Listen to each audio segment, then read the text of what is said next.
RTGA, mieux qu'une chaîne, un monde.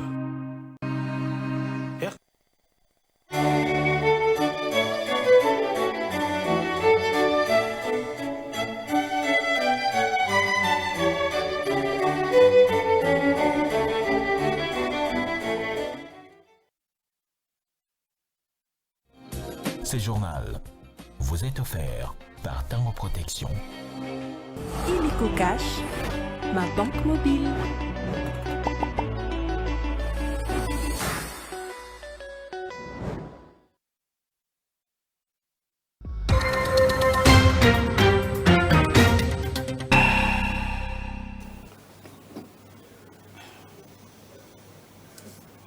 Vous avez bien fait de choisir la RTGA pour vous informer, mesdames et messieurs. Bienvenue à cette grande session d'information. Mais avant tout, voici les sommaires de votre journal. Révision constitutionnelle en RDC, le débat refait encore sur face. Le PPD de Joseph Kabila qui pointe du doigt l'UDPS crie à la désacralisation de l'État. À suivre dans ce journal l'un des communicateurs de ce parti.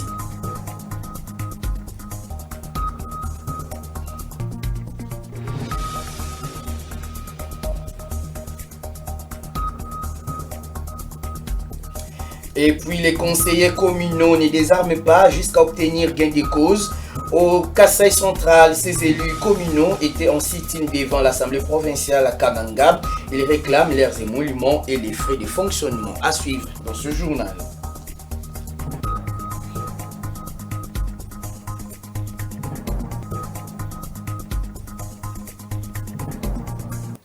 Les médecins de la RDC ont suspendu leur mouvement de grève. Ils invitent cependant le gouvernement congolais au respect des actions arrêtées à l'issue des négociations des Bibois. Voilà tout pour les sommaires. Le détail, c'est sous peu.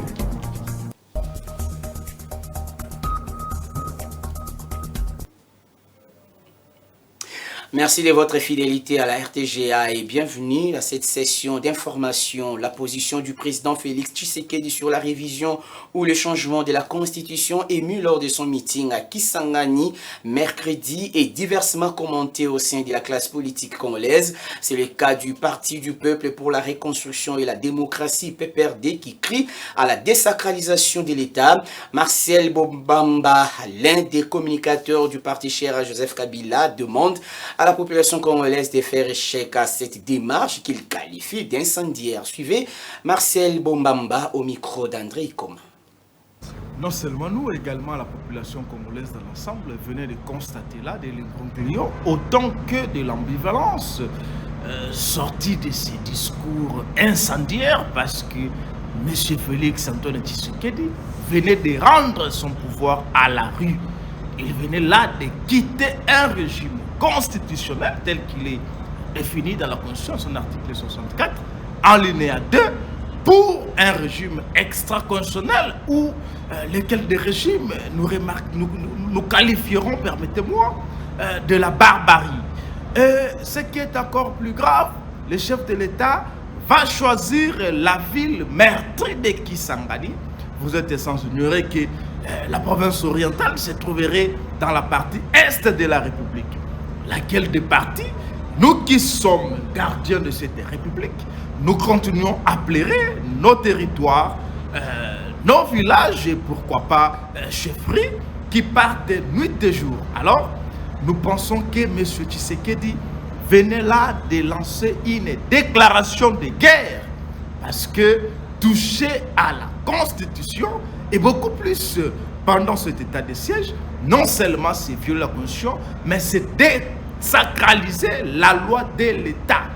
Vous n'êtes pas sans ignorer que c'est cette Constitution qui a permis à M. Tshisekedi à l'époque de se rendre à l'île de Gorée, précisément au Sénégal, pour manger ici du poisson frais autant que des crevettes, pour s'opposer à toute initiative en 2016 touchant à la révision ou au changement de la Constitution.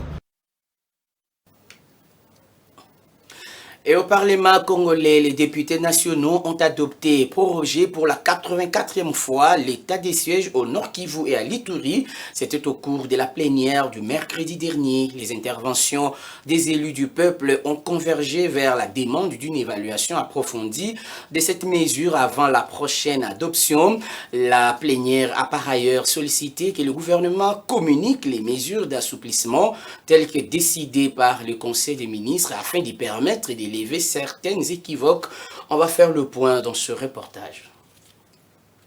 Les interventions des élus nationaux ont convergé vers la demande d'une évaluation approfondie de cette mesure avant la prochaine adoption.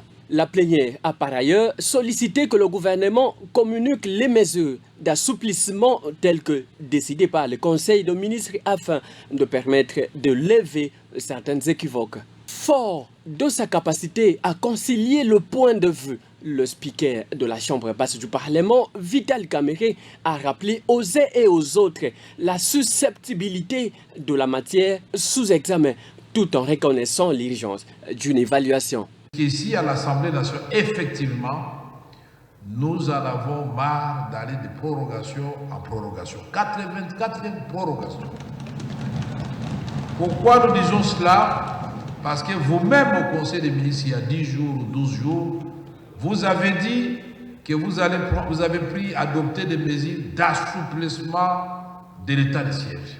Mais pendant 10 jours, qu'est-ce que vous attendez pour communiquer cela à la Chambre basse? Pour qu'on calme quand même nos populations, que quelque chose est en train de se faire. Le président Vital Kamerhe a salué le courage du vice-ministre de la Justice, Samuel Mbemba, qui a reconnu la pertinence des interventions des uns et des autres sur cette question sensible autour de laquelle la qualité de débat instaurée à l'hémicycle par le speaker de la Chambre basse impose désormais une attention particulière du gouvernement sur cette question. Il faut souligner qu'au cours de cette plénière, le président de l'Assemblée nationale, le professeur Vital Kamerhe, a levé l'équivoque sur le dossier 513 députés rémunérés par le budget de l'État qui a fait la chronique sur les réseaux sociaux. Après cette prorogation de l'état de siège pour la 84e fois, l'heure est maintenant à l'évaluation de cette mesure.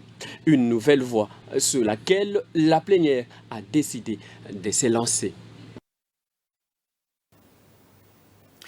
Célébration ce 24 octobre de la Charte de l'ONU, qui est un traité international qui codifie les principes fondamentaux des relations internationales et de l'égalité souveraine des États. C'est en 1945 que cet instrument des Nations Unies a été adopté. C'est ce que nous dit Suzy Kibira Omar dans ce commentaire. La Charte des Nations Unies est célébrée le 24 octobre de chaque année. Celle-ci est un instrument constitutif des Nations Unies signé le 26 juin 1945. Elle établit les droits et les obligations des États membres et instaure les principaux organes et procédures des Nations Unies. La charte ou note de cadrage permet aux parties prenantes du projet de comprendre les principaux livrables, les jalons, ainsi que les rôles et les responsabilités de chaque personne impliquée dans le projet. La rédaction d'une charge de projet nécessite une approche organisée et structurée. La Charte internationale des droits de l'homme est une déclaration forte de droits et devrait persuader tous les gouvernements de respecter les droits des personnes. Pour que les deux pactes deviennent obligatoires dans les pays, les gouvernements doivent les ratifier. Le président des États-Unis, Franklin Roosevelt, et le premier ministre britannique, Winston Churchill, ont proposé puis signé la Charte de l'Atlantique, un document regroupant une série de principes devant servir au maintien de la paix et de la sécurité internationale le 14 août 1941. La Charte est un outil de cohésion interne. Elle permet de se mettre d'accord à tout moment sur les objectifs, les droits et les devoirs de chacun. Il existe différents types de chartes.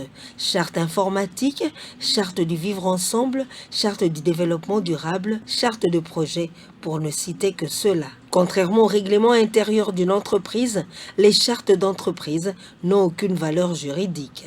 Créer une charte permet de réfléchir sur ses valeurs, développer sa réflexion, de concrétiser son engagement. Cela permet également une cohésion au sein des équipes et des collaborateurs. Ce document est un élément clé qui permet d'acquérir une certification ou un label au sein d'une entreprise. Tout à fait. Autre chose à présent, les députés provinciaux du Maniema poursuivent avec les travaux de la session ordinaire de septembre. Ce jeudi, il a été question d'examiner et adopter les matières contenues dans le projet du calendrier et sa répartition pour cette session ordinaire qui est essentiellement budgétaire. Cet reportage est signé Roger Bolinda.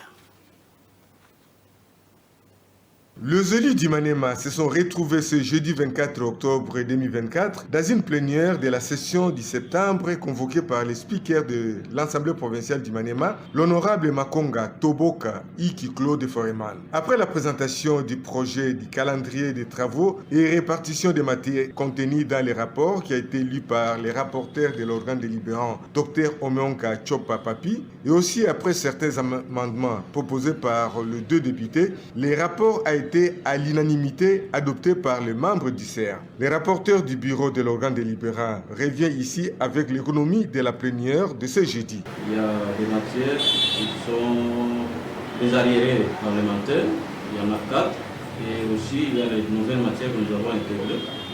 Et nous avons présenté ces projets aux honorables députés et ils ont adopté. Toutes les matières ont été adoptées, c'est là que nous avons. Et maintenant, nous avons un calendrier de différentes matières que nous allons traiter pendant cette période, pendant cette session de septembre. La liste n'est pas exhaustive. On sait qu'à tout moment, en cas d'urgence, il y a d'autres matières nouvelles qu'on peut toujours intégrer parce que la liste n'est pas exhaustive. Et nous allons continuer à traiter ces matières jusqu'à la fin de la session ordinaire. Bien avant, les membres du bureau ont reçu quelques conseillers communaux de 3 municipalités urbaines de Kindu venus pour le dépôt de leur mémorandum réclamant leur prise en charge par le gouvernement provincial. Les conseillers communaux de la ville de Kananga sont en sit-in de 6 jours et 6 nuits devant le bâtiment administratif de l'Assemblée provinciale. Ils réclament leurs émoluments ainsi que la mise en application des instructions contenues dans le message du VPM de l'Intérieur adressé au gouverneur des provinces. C'est ce que nous dit Solène Toumba Moufika dans ce reportage. Au-devant de vous, ce sont les conseillers communaux de la ville de Kananga. Il vous souviendra qu'il y a 48 heures que nous avons adressé notre lettre à l'autorité provinciale, à l'autorité urbaine, disais-je, pour l'informer de notre sit-in que nous allons faire ici au bâtiment administratif de 6 jours et 6 nuits pour revendiquer l'exécution sans délai du message officiel de VPM adressé au gouverneur de province en date 17 septembre 2024. À l'unanimité, c'est pourquoi vous nous avez vus ce matin ici au bâtiment. Et nous tenons à informer l'opinion.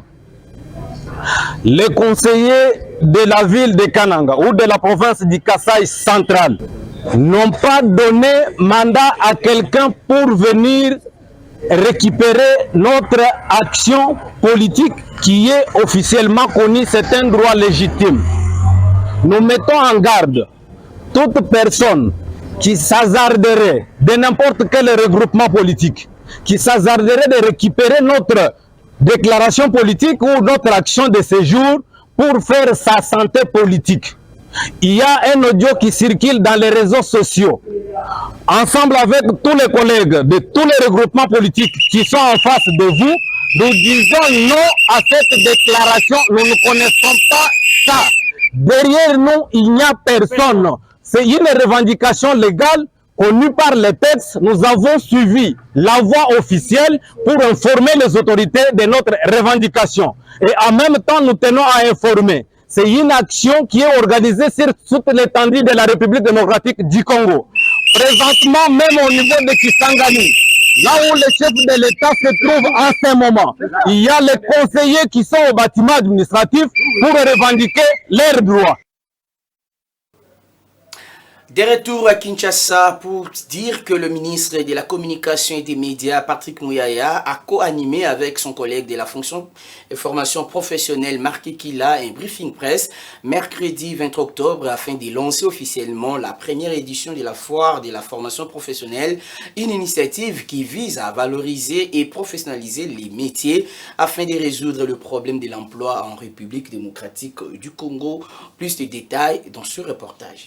Les réformes amorcées dans le secteur de la formation professionnelle étaient au centre des échanges entre la presse et le ministre de la formation professionnelle Marc Kila sous la conduite du ministre de la Communication et des Médias Patrick Mouyaya. Ces deux membres du gouvernement ont saisi cette occasion pour lancer officiellement la première édition de la foire de la formation professionnelle qui aura lieu à Kinshasa du 24 au 26 octobre 2024. Nous avons instauré le ministère de la formation professionnelle cette fois, qui a pour, entre autres objectifs, d'abord, je vais le dire vraiment simplement, comme vous avez dit, Patrick, c'est pour changer le narratif.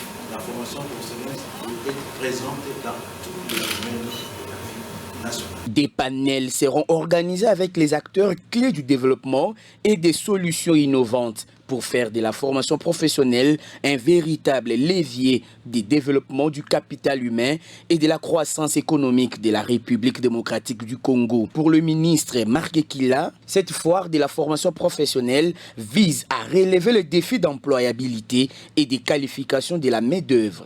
En Suisse, tout est secteur, même la diplomatie. Tout, donc en tout cas, tout est formation professionnelle.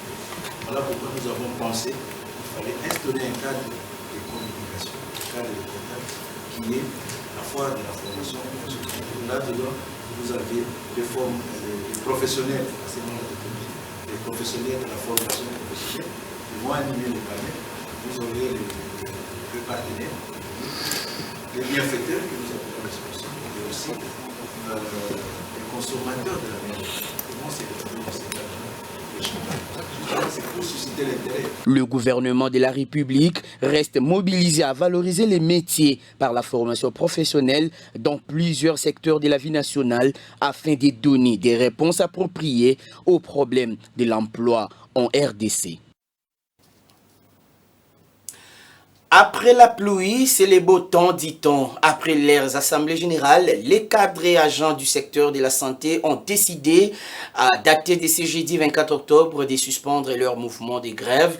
Ils se réservent plutôt le droit de reprendre cette grève si les actions arrêtées à l'issue des négociations entre le banc syndical du secteur de santé et le gouvernement à Bibois ne sont pas respectées.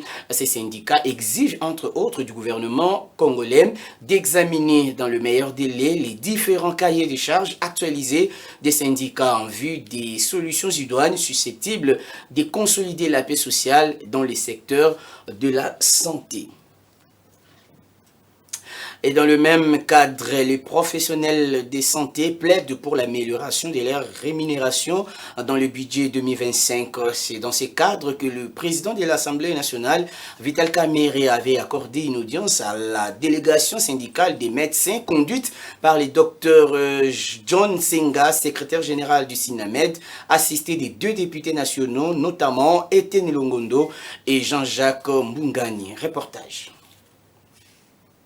Composé également de délégués de syndicats de médecins, des infirmiers, des chirurgiens, dentistes, des administratifs et tous les autres professionnels de santé, cette délégation syndicale est venue solliciter l'appui de l'autorité budgétaire pour améliorer la rémunération des professionnels de santé afin de leur permettre de vivre et de travailler dans les conditions plus ou moins décentes. La dégradation des conditions socio-professionnelles du personnel de santé est régulièrement au centre des discussions entre le gouvernement et la délégation syndicale. Malheureusement, la mise en œuvre de résolutions a toujours été l'autre mortelle. Nous avons été avec le gouvernement la semaine passée, mais nous tenions à ce que nous présentions les mêmes problèmes auprès du président de l'Assemblée nationale comme autorité budgétaire pour pouvoir intégrer dans l'exercice qui vient, 2025, toutes les doléances que nous avons présentées au gouvernement. Nous avons posé tous les problèmes et nous avons laissé nos mémos, nos cahiers de charges. Je pense que nous allons les étudier avec l'Assemblée nationale. Nous tenons à remercier sincèrement l'honorable président qui a été très attentif, qui a pris nos problèmes à cœur et qui nous a même fait des propositions qui vont certainement nous aider à avancer dans le secteur de la santé. La délégation syndicale de professionnels de santé appelle ainsi à la Chambre basse du Parlement à examiner minutieusement les résolutions des échanges de Bibois, non seulement pour intégrer les corps des infirmiers dans les avantages décidés par le gouvernement, mais aussi pour améliorer la rémunération de professionnels du secteur de santé. Le président de l'Assemblée nationale, le professeur Vital Kamerhe, a adhéré aux revendications de cette délégation syndicale de professionnels de santé. Il a promis d'y accorder toute son attention, autant que pour toutes les autres délégations syndicales déjà envoyées à l'ECOFIN. Vous avez certainement reconnu les timbres vocaux d'André Ikoma dans ce reportage. La province du Haut-Katanga a enregistré 2 cas de mpox depuis l'alerte de son avènement. C'est la ministre provinciale du genre, famille et enfants, Valérienne Mumba, faisant l'intérim de son collègue de santé qui l'a annoncé. Elle appelle cependant la population à la vigilance, à la surveillance ensemble avec les professionnels de santé et surtout au respect strict des mesures barrières. Roger Ngandou Amitaba pour le reportage. Chers membres de la communauté, notre pays, la République démocratique du Congo, fait face à une épidémie de la variole des singes ou Mpox depuis le 18 décembre 2022. Il s'agit d'une maladie dangereuse et extrêmement contagieuse qui se manifeste par la fièvre, les maux de tête, les éruptions sur tous les corps humains, principalement sur la tête, les paumes des mains et plantes des pieds. À ce jour, notre province du Haut-Katanga vient de notifier 2 cas confirmés. Cette situation constitue une grande menace et un risque élevé pour toute la population de notre province. C'est pourquoi je vous exhorte à la vigilance et à la surveillance en collaboration avec les professionnels de santé. Pour nous protéger contre cette maladie et protéger les personnels soignants qui sont en contact direct permanent avec les malades, le gouvernement provincial recommande à toute la population d'observer scrupuleusement les mesures suivantes. Éviter tout contact physique ou sexuel avec toute personne qui présente les signes de Mpox ou toute autre excrétion ou liquide provenant des personnes malades, sang, urine, sel, salive, vomissure, sueur, larmes, sperme, sécrétion vaginale et autres. On va rester toujours dans le secteur de la santé pour signaler que l'humanité a célébré ce 24 octobre la journée mondiale contre la poliomyélite. L'objectif est de mettre en lumière les efforts déployés au niveau mondial pour mettre fin à la poliomyélite provoquée par un virus qui envahit les systèmes nerveux. La maladie touche principalement les enfants de moins de 5 ans, d'où l'importance de la vaccination pour protéger tous les enfants contre cette maladie. Plus d'explications dans ce récit signé Christian Maïmona.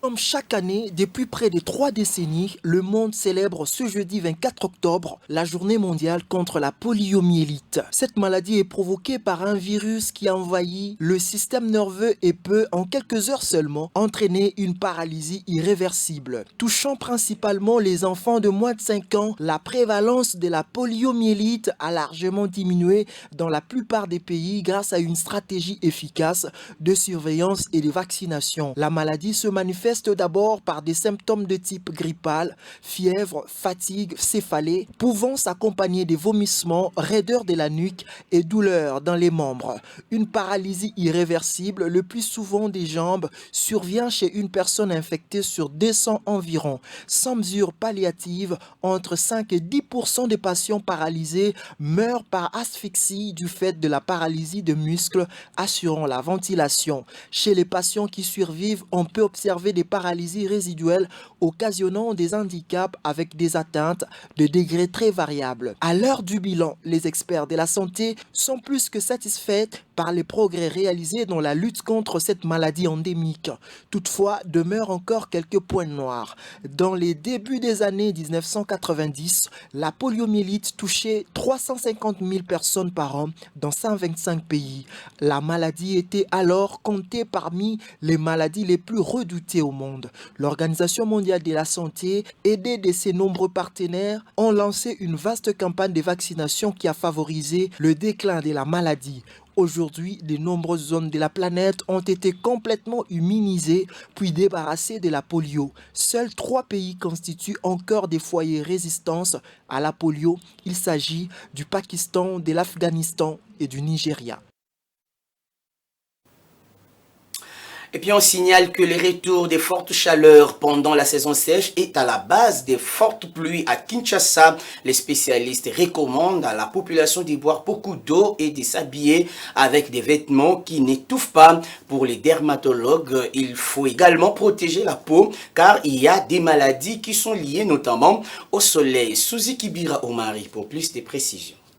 Depuis le retour de la saison pluvieuse, la ville de Kinshasa vit sous une forte chaleur accompagnée quelquefois des précipitations. À l'ombre, la température dépasse souvent 30 degrés. Ces fortes chaleurs ont naturellement une incidence sur les habitudes quotidiennes des habitants de la capitale congolaise. Les adultes et les enfants sont exhortés à s'habiller de manière à ne pas suffoquer.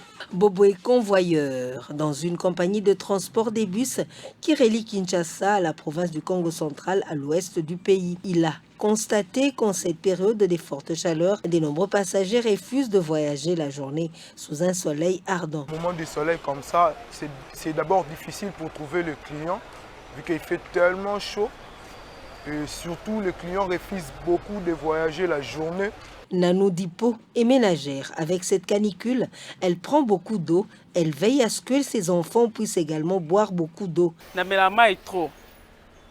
En plus, je bois beaucoup d'eau et en plus pour les enfants, avant d'aller à l'école, je leur donne de l'eau.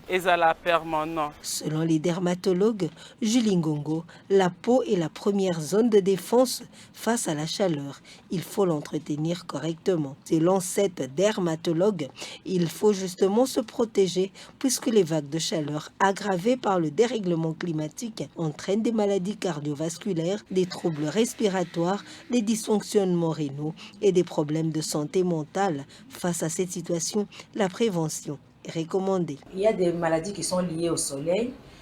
Il y a par exemple l'érythème actinique, il y a les kératoses actiniques, c'est-à-dire ce sont des dermatoses qu'on a au niveau de la peau avec le contact avec le soleil. Nous avons des photosensibilités, des photoallergies. Il y a des allergies qui sont dues au soleil. Pendant ces fortes périodes de chaleur, il est conseillé de beaucoup boire régulièrement pour ne pas se déshydrater car l'eau constitue 60% à la composition de l'organisme. Et dans un autre chapitre, la route bypass se dégrade du jour au lendemain dans son tronçon allant de la station Salongo jusqu'à l'arrêt sous-région dans la commune de Lemba. Les eaux stagnantes qui proviennent des caniveaux bouchés aggravent cette situation et rendent impraticable cette voie. Même les commerçants sont butés à la difficulté d'écouler leurs marchandises. Images et commentaires.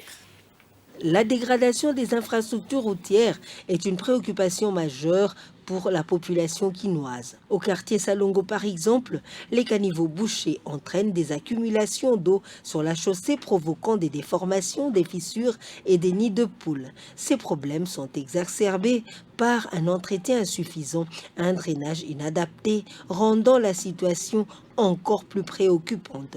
Nico Kipamba, habitant de Lemba, estime que ce coin de la capitale se trouve dans cette situation en raison du manque de curage des caniveaux pouvant permettre l'écoulement des eaux usées des ménages. Cette situation perdure depuis plus d'un mois. Elle est à la base des embouteillages monstres sur ce tronçon de la nationale numéro 1, surtout aux heures de pointe. Les habitants de Lemba recommandent aux autorités compétentes de trouver une solution adéquate à leurs problèmes. tosengi na bakambi ya mboka kaka eloko moko bazwela biso solution ya mai oyo Nous demandons aux autorités de la ville une seule chose, nous trouver une solution pour la canalisation de ces eaux. C'est la deuxième fois que nous sommes confrontés à ce genre de situation. Il y a 2 ans, les agents de l'Office de voirie et drainage sont passés pour effectuer des travaux et la route était devenue praticable. Depuis lors, l'OVD n'est plus revenu. L'air est pollué par des odeurs nauséabondes. Que l'autorité urbaine fasse quelque chose pour évacuer ces saletés. Au-delà des dangers immédiats, la dégradation de cette route a des répercussions économiques significatives.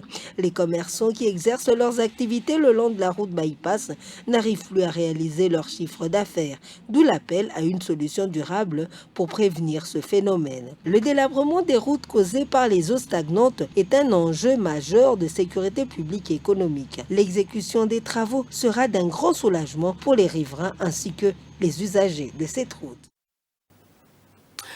Parlons du métier des bouquinistes, des personnes qui vendent des livres d'occasion. Il faut dire qu'un bouquiniste est différent d'un libraire qui vend plutôt des livres neufs dans une librairie. Et à Kinshasa, le métier des bouquinistes gagne du terrain.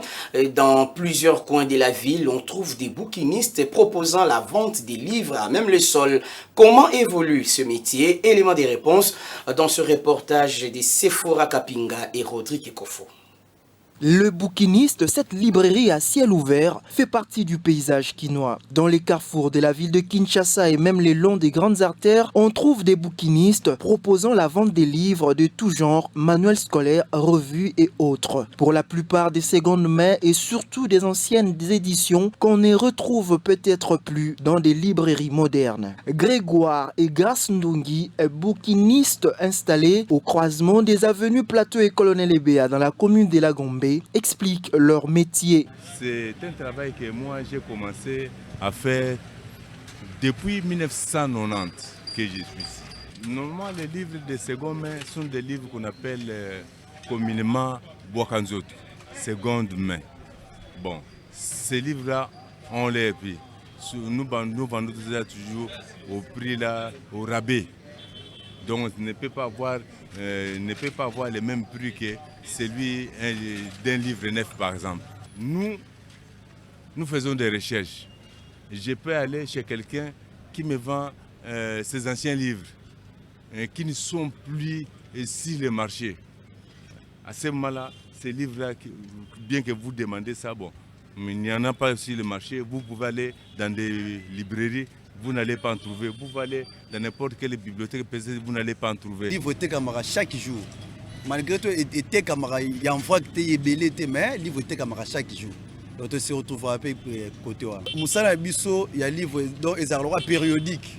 Donc on gagnera beaucoup plus dans la rentrée scolaire. Contrairement aux librairies, les bouquinistes proposent la vente des livres à un prix abordable. Voilà, c'est la fin de cette édition du journal. Je vous en rappelle les principaux titres. Révision constitutionnelle en RDC, les débats refait encore surface. Le PPRD de Joseph Kabila qui pointe du doigt l'UDPS, crie à la désacralisation de l'État. Vous avez suivi dans ce journal l'un des communicateurs de ces partis.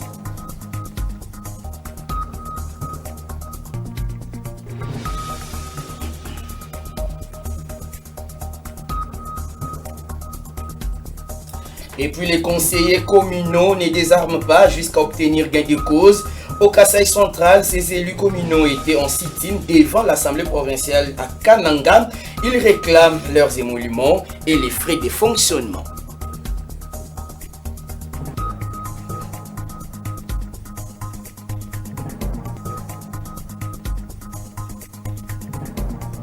Et pour terminer, nous avons parlé des médecins de la RDC qui ont suspendu leur mouvement de grève. Ils invitent le gouvernement congolais au respect des actions arrêtées à l'issue des négociations des Bibois.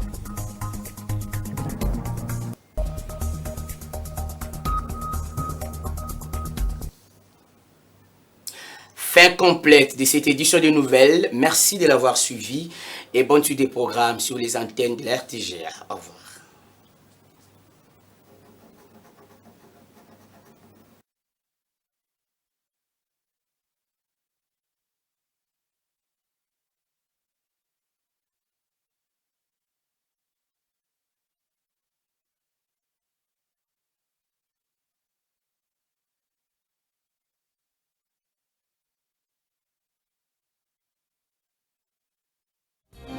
Ce journal vous a été offert par Tango Protection. Illico Cash, ma banque mobile.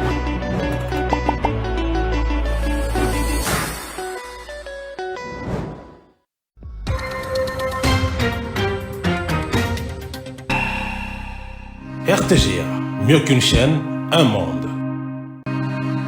RTGA, mieux qu'une chaîne, un monde.